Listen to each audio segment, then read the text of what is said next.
Oi, tudo bem? Eu sou Ana Clara Tanazogata, eu sou da turma do Integral e eu vim falar um pouco sobre o desenvolvimento do meu trabalho 1 da turma de A e D2 e basicamente o trabalho consiste na análise de dados do governo do Brasil usando métodos de ordenação. Bom, basicamente o que a gente tinha que fazer nesse trabalho era pegar um arquivo no site do governo, uma planilha no modo CSV. Bom, como vocês estão vendo, esse daqui é o arquivo que eu escolhi. Ele retrata a chegada de turistas internacionais no ano de 2005 e é um dado fornecido pelo Ministério do Turismo. Eu escolhi o ano de 2005 porque não tinha para trabalhar o de 2024 e eu gosto do ano de 2005 porque foi o ano que eu nasci, então para mim fazia sentido. Aqui eu gostaria de apresentar que ele tem alguns tipos de informações e gostaria de ressaltar que, ele apresenta a string, que é o continente, África, e ele dá um código, ele dá uma ordem do continente, que no caso é 1 para África, mas a América do Sul é o 4, como vocês podem ver aqui. E isso foi muito interessante nesse arquivo porque é mais fácil você ordenar números do que strings. Bom, pelo menos na minha concepção é. E isso eu achei interessante. E também outra coisa que é importante reparar, que normalmente os arquivos CSV eles são separados por vírgula, mas aqui eles estão separados por ponto e vírgula. Então isso é importante falar. E eu vou dar uma passada aqui rapidão, só para vocês verem o tamanho desse arquivo, ele tem bastante dados. Eu verifiquei e ele tem, em média, 35 mil linhas, então ele tem 35 mil registros, o que é bastante coisa, mas a gente vai trabalhar com ele. Bom, agora eu vou mostrar um pouco do meu código, de como a gente manipulou esse arquivo. Bom, aqui está meu código, como vocês podem ver, ele está em Python, mas inicialmente meu plano era fazer em C, porque eu sou mais familiarizada, só que eu estava tendo algumas complicações e o Python ele já tem algumas funções prontas, então isso facilitou um pouco a vida, então eu decidi migrar para o Python. Bom, o problema inicial que a gente tinha era como a gente ia tratar um arquivo em CSV, como que a gente ia manipular aqueles dados. Bom, para isso, eu vou explicar um pouco do código. Basicamente, eu importei a biblioteca CSV, que já está pronta no Python, importei a biblioteca Time, que a gente vai usar mais tarde para comparar os métodos de ordenação, que foram usados para encontrar padrões dentro desses dados que a gente está analisando. E essa biblioteca aqui, que eu não vou me arriscar a falar o nome, que basicamente é para plotar gráficos, que é a última parte que a gente vai fazer, que é os nossos resultados. Bom, basicamente eu começo definindo uma classe, a classe chegada, e aqui eu defino todos os tipos de informações que eu tinha no meu arquivo CSV, que é de continente, o código do continente. E aqui é interessante destacar que eu separei entre strings e números. Por que isso é importante? Porque o arquivo que eu escolhi, ele colocava o nome do continente, mas ele também dava um código para ele, que é a ordem do continente, como ele coloca lá. E aí, por exemplo, a África é o 1. E isso é importante porque eu acho muito mais fácil trabalhar na ordenação de números do que strings. Então, isso foi um dos motivos que eu escolhi aquele arquivo. Eu achei aquele arquivo interessante por causa disso. E, então, eu diferenciei isso aqui e é isso. Depois eu defini uma string para que ela retornasse somente os dados que eu considerei útil, que eu considerei que seria legal a gente fazer uma relação, que basicamente foi o código do continente. Eu coloquei o continente junto pra gente não ficar perdido, né? Mas basicamente eu coloquei primeiro porque o que a gente vai trabalhar mesmo é com o código do continente ou o código do país que tá aqui, porque é mais fácil trabalhar com números, eu acho, pelo menos. Logo depois eu já vou definir a função de ordenação quicksort, e por que a gente precisava desse método de ordenação? Bom, a gente não precisava dele, mas a gente precisava utilizar dois métodos de ordenação porque a gente precisa encontrar padrões nos nossos dados. Então, para isso a gente utiliza os métodos de ordenação. E eu escolhi o quicksort porque, dentre os que a gente estudou, eu achei ele o mais funcional. E foi por isso que eu escolhi.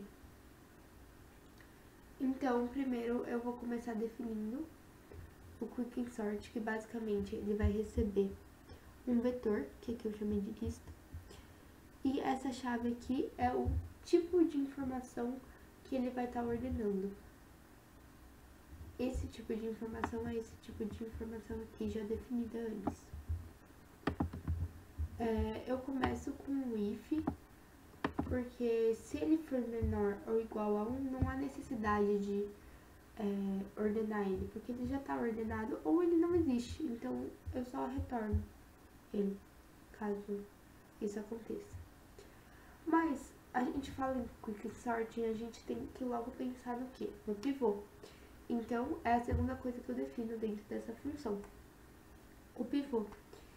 E a gente sabe que para esse algoritmo ser eficiente e ter um custo próximo de n log de n, o pivô ele tem que estar no centro do nosso vetor. Então, foi isso que eu fiz aqui. Eu estabeleci um pivô que está no centro. Também estabeleci sublistas, subvetores, que são menores do que o pivô. E para isso eu usei um for e um if e essa função aqui que basicamente compara as iterações do vetor com o pivô. E eu também defini um vetor que tem os números iguais ao pivô. E também defini uma sublista que tem números maiores do que o pivô. E logo em seguida eu retornei recursivamente a função quicksort para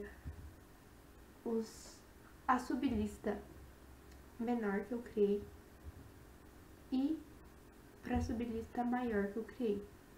O igual eu não precisei adicionar uma função recursiva porque ele é igual ao pivô, então ele já está ordenado, ele já está no lugar que ele deveria estar, que é no meio. E é isso. Defini primeiramente a minha função quicksort. Agora, o que a gente precisava fazer é ler o arquivo e criar o array. Então, para isso, eu vou abrir ele no modo reader. Esse daqui é o nome do nosso arquivo. E esse daqui é o R, que indica leitura. Então, a gente vai abrir o arquivo para ler ele. E a gente logo já vai separar as informações que estão separadas por ponto e vírgula, como eu disse anteriormente. E aí, eu vou criar o array aqui. Só que para isso eu vou ignorar o cabeçalho, que é aquelas informações que estão aqui. Eu ignoro porque eu só quero os dados. E aí eu crio o array. E eu crio esse if aqui para que ele pare quando ele tiver inteirado 35 mil vezes, ou seja,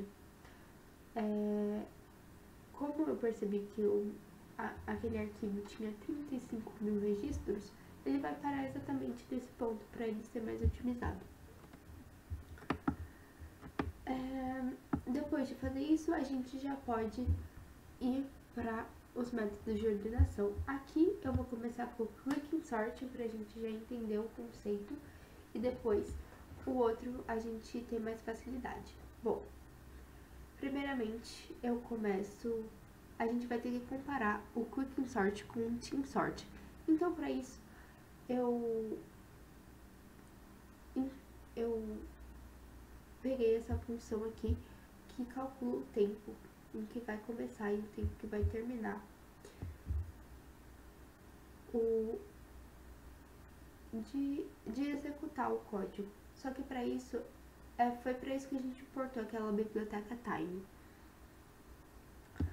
Aqui, esse start time, que ele vai pegar o tempo do computador em que começou a rodar o Quick Sort, e assim que o Quick Sort acabar, vai pegar o tempo que estava no computador quando ele encerrou o Quick Sort. E para calcular o tempo de execução do Quick Sort, é só fazer a subtração entre os dois que a gente vai obter o tempo que demorou para o Quick Sort ser realizado. E aí depois eu posso imprimir esse tempo de execução para que depois a gente compare, a gente faça uma tabela.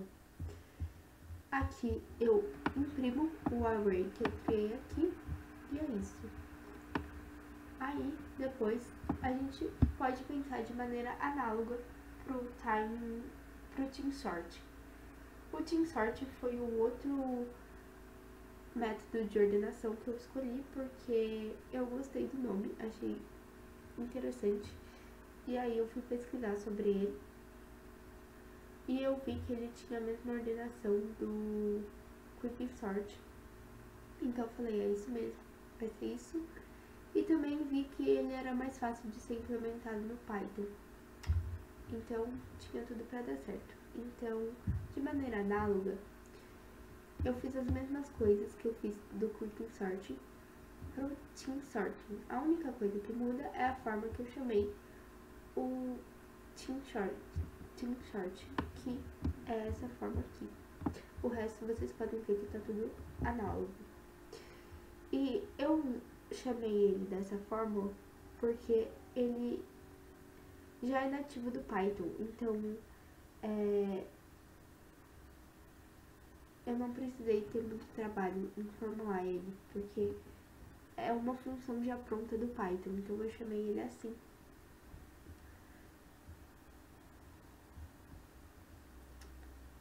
E depois eu imprimi o tempo de execução dele também. Aí agora é importante a gente analisar os resultados que a gente obteve dessa comparação de ordenações. E depois a gente volta para essa questão dos gráficos, que é o resultado final. Bom, basicamente esse aqui é o código dos gráficos. Eu criei 4 gráficos, mas eu vou explicar só o primeiro porque o resto é análogo e dá para entender, só precisa mudar os dados que a gente escolheu. Bom, para isso a gente vai usar essa biblioteca aqui, que eu não me arrisco a dizer o nome, mas é essa. E basicamente para criar um gráfico, a gente tem que relacionar algumas informações. E eu decidi relacionar o número de chegadas por continente, o número de chegadas por países, número de chegadas por unidade federativa e número de chegadas por mês. Foram essas 4 relações que eu estabeleci. E para relacionar essas relações, basicamente a gente tem que fazer um agrupamento desses dados e somar eles, né? É quase como se fosse uma somagem. Então, é basicamente o que eu faço nesses passos aqui. Eu relaciono eles. Aqui, literalmente é uma soma. Eu estou somando o número de chegadas por informação, por tipo de informação. E aqui eu estou abrindo o nosso arquivo de um jeito que eu consiga ler, não ler, mas seria mexer com ele para somar, para fazer a soma, entendeu? Manipular ele, é exatamente isso. E aí aqui eu faço a soma dele. A cada vez que um continente específico aparecer, eu faço uma soma aqui. Senão, eu não somo nada. E basicamente é isso. Aqui, a gente vai ter a modelagem do gráfico, que é umas coisas fluflus, assim, que não são tão importantes. Mas, basicamente, isso daqui vai definir o tamanho dele. Esse daqui é importante, sim, esse bar aqui, que ele basicamente vai criar o código, o gráfico de barras. Ele que é o responsável por tudo. Então, a cor eu decido aqui, é muito importante, os dados que vão ser relacionados. E aqui é mais full de, tipo, colocar título, colocar um subtítulo no eixo X, um subtítulo no eixo Y e colocar essas coisas.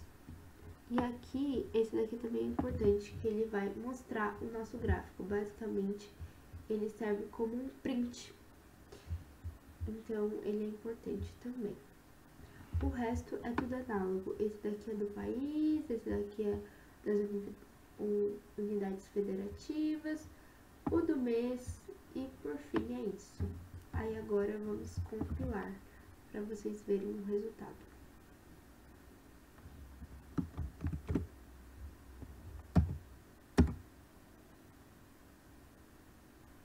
É meio assustador porque eu pedi para imprimir várias coisas, mas aqui a gente tem o primeiro gráfico, que é o número de chegadas por continente.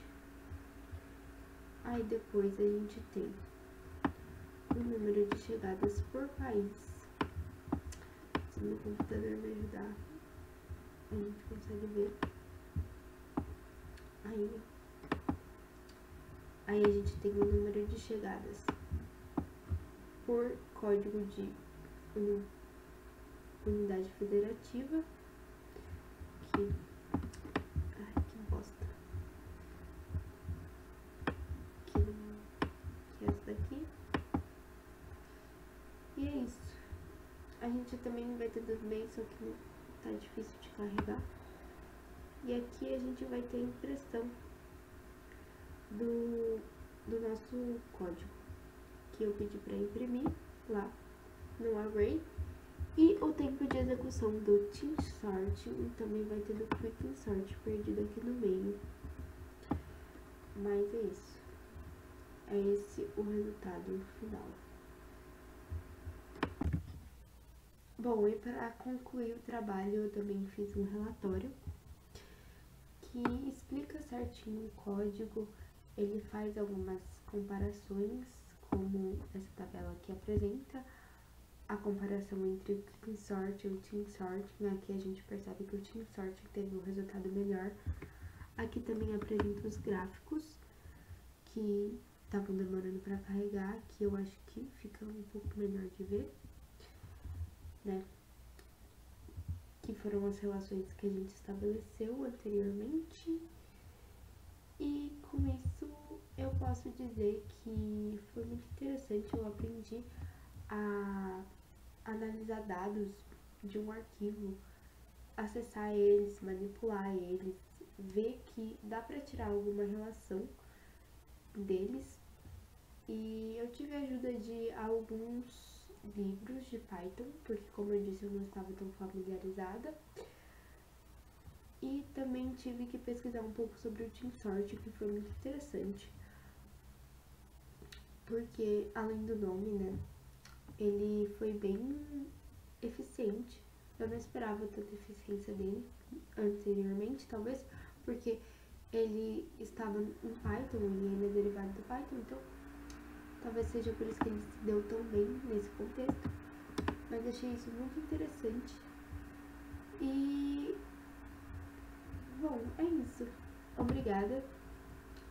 Eu espero ter feito um bom trabalho.